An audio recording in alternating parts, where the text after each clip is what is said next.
की मौत के बाद से ही कंगना रनौत और मुंबई पुलिस आमने सामने हैं। पहले कंगना ने सुशांत केस में मुंबई पुलिस को कटघरे में खड़ा कर सीबीआई जांच की मांग की और अब उन्हें डर है कि मुंबई वापस लौटने पर मुंबई पुलिस से उनकी सुरक्षा को खतरा हो सकता है। तो फिर किसकी सुरक्षा में मुंबई में रहना चाहती हैं कंगना? अब ये देखिए। मुंबई पुलिस बनाम कंगना जंग जोरों पर है। एक तरफ अभिनेत्री कंगना रनौत एक के बाद एक मुंबई पुलिस को कटघरे में खड़ा करती जा रही है, तो दूसरी ओर मुंबई पुलिस, महाराष्ट्र सरकार और शिवसेना उनके आरोपों को नकारने के अभियान में लगे हैं। कंगना अपनी सुरक्षा को लेकर बार बार सोशल मीडिया के जरिए प्रधानमंत्री नरेंद्र मोदी और केंद्र सरकार से भी गुहार लगाती रही है। उन्होंने मुंबई पुलिस पर सवाल उठाते हुए लिखा था, असल में अब मैं मूवी माफिया गुंडों से ज्यादा मुंबई पुलिस से डरी हुई हूँ। मुंबई में मुझे हिमाचल प्रदेश सरकार या फिर सीधे केंद्र सरकार से सुरक्षा की जरूरत है, मुंबई पुलिस से नहीं। अगर आप मुंबई में रहते हो, महाराष्ट्र में रहते हो या अपना सब कुछ कमाते और आप फिर भी यहाँ की पुलिस के ऊपर भरोसा नहीं रखते और अपने होम टाउन की पुलिस की आप सुरक्षा चाहते हैं, ये तो महाराष्ट्र के साथ और यहाँ के पुलिस के साथ बेईमानी। कंगना लगातार ये भी आरोप लगाती रही है कि उन पर मनाली में भी हमले की साजिश रची गई है। अगर मूवी माफिया लव अफेयर के लिए किसी लड़की पर क्रिमिनल केस कर सकते हैं, अगर वो अपने राजनीतिक संरक्षकों के साथ मिलकर आधी रात को उसके घर के बाहर गोलियां चला सकते हैं, तो हम आसानी से समझ सकते हैं कि उन्होंने बिहार से आए एक युवा राजपूत के साथ क्या किया होगा। जुलाई में तो उन्होंने यहाँ तक ट्वीट कर दिया था, सब जानते हैं लेकिन कोई उनका नाम नहीं ले सकता। करण जौहर का सबसे करीबी दोस्त और दुनिया के सर्वश्रेष्ठ मुख्यमंत्री का बेस्ट बेटा, प्यार से जिसे बेबी पेंगुइन बुलाते हैं। अगर मैं अपने घर में लटकी मिलूं तो समझ लेना कि मैंने आत्महत्या नहीं की है।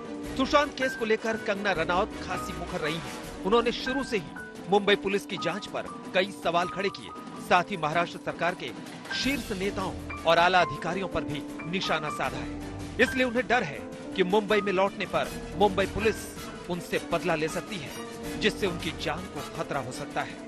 आज तक ब्यूरो। देश में लॉकडाउन लगने के पहले ही मुंबई से वापस अपने घर चली गई थी हिमाचल प्रदेश कंगना रनौत। अब लौटने को लेकर लगातार बवाल मचा हुआ है और उनके ट्वीट ने हड़कंप मचा दिया है। सीधे रुख कर लेते हैं सुशांत, मेरे सहयोगी इस वक्त न्यूज रूम से हमारे साथ जुड़ चुके हैं। अब सुशांत, सीधे आपका रुख करते हुए, चूंकि तकरीबन 6 महीने हो चुके हैं मुंबई से बाहर रहते हुए कंगना रनौत को, ऐसे में अब उन्होंने मुंबई पुलिस पर सवाल खड़े कर दिए हैं, वहां की सरकार को भी उन्होंने निशाने पर लिया है, तो वापसी अपनी कैसे करेंगी और क्या चाहती हैं कंगना रनौत इसके लिए? कमाल की बात यह है चित्रा कि शुरू में जब ये केस शुरू हुआ, डेथ हुई उनकी 14 जून को, उसके तुरंत बाद उसके अगले दिन इन्होंने एक वीडियो करा था जिसमें सिर्फ इंडस्ट्री की, कोई पुलिस की बात नहीं थी, कोई सरकार की बात नहीं थी, सिर्फ इंडस्ट्री की बात करी थी कि इंडस्ट्री के लोगों ने कैसे इनको टॉर्चर करा मेंटली सुशांत को और कैसे उनको डिप्रेशन हुआ। उसके बाद मुंबई पुलिस, जैसे मैं आपको बता रहा हूँ, मजेदार बात यह, मुंबई पुलिस ने जो कंगना ने कहा था बिना किसी एफआईआर के उसके ऊपर कार्रवाई शुरू कर दी। बॉलीवुड के लोगों को परेड करने लग गए। महेश भट्ट जो ये चाह रही थी वही करा उन्होंने। महेश भट्ट को लाए, उसके बाद आदित्य चोपड़ा को लाए, संजय लीला बंसाली को लाए, सबसे पूछताछ जारी थी।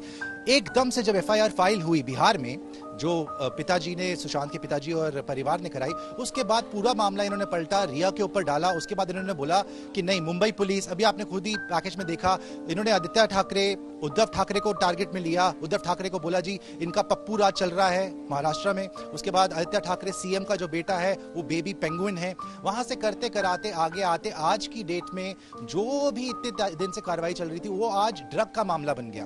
एक जो सुसाइड या मर्डर पहले वो तो डिसाइड नहीं हुआ, लेकिन आज ड्रग का मामला बन गया। तो ड्रग्स पे बोल रही हैं कि रणवीर सिंह और इन सबको ड्रग टेस्ट करवाना चाहिए। लेकिन कुछ बातें तो सुशांत महत्वपूर्ण है ना कंगना रनौत की। बिल्कुल बिल्कुल, बहुत बातें महत्वपूर्ण है, मैं वही बोल रहा हूँ, बहुत बातें महत्वपूर्ण है, लेकिन क्योंकि पॉलिटिकल एंगल इसमें जुड़ गया। और संजय राउत की जहां तक बात है, संजय राउत ने अपनी बहुत बार भत पिटवाई है। जैसे सोनू सूद को उन्होंने बोल दिया कि जी आप क्या काम कर रहे हैं, आप तो हमारा बदनाम कर रहे हैं हमें, वही वहां जाके चीफ मिनिस्टर से मिल लिए, संजय राउत की भत पिट गई। उसके बाद भी इन्होंने बोला कि जी सुशांत के पिता की एक दूसरी शादी हुई थी, उसका भी कोई तथ्य नहीं था इनके पास। आज इन्होंने कंगना को फिर बोल दिया कि आने की कोई जरूरत नहीं है। अब ये सवाल खड़ा हो रहा है कि ये जो इस पूरे मामले पर जारी है वो कहां पर जाकर खत्म होगी। फिलहाल के लिए बहुत शुक्रिया सुशांत आपका इस पूरी जानकारी के लिए। नमस्कार, मैं हूं अंजना ओम कश्यप। हमें उम्मीद है ये वीडियो आपको पसंद आया होगा। लेटेस्ट खबरों के लिए यूं ही देखते रहिए आज तक और इस वीडियो के पसंद आने पर लाइक, शेयर एंड सब्सक्राइब करना ना भूलें।